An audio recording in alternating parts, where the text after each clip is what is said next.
para que se lo tomen de frente. Nah, sí. Que se conforme.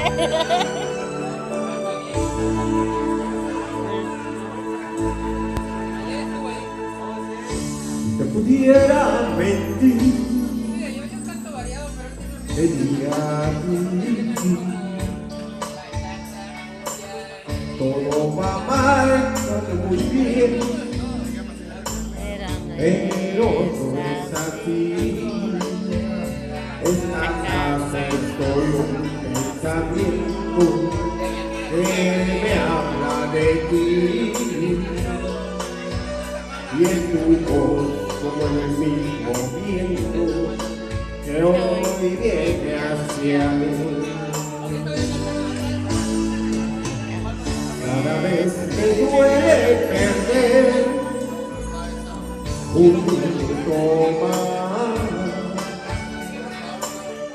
aquí sin poder comprender porque tú no estás. Estas partes oscuras me asustan y no me hacen bien caminar en sentido contrario a lo que viene. A veces creo ir que me necesitas, y alguna que otra vez siento tu mirar. He hecho unos cambios de ti pensando si te gustará,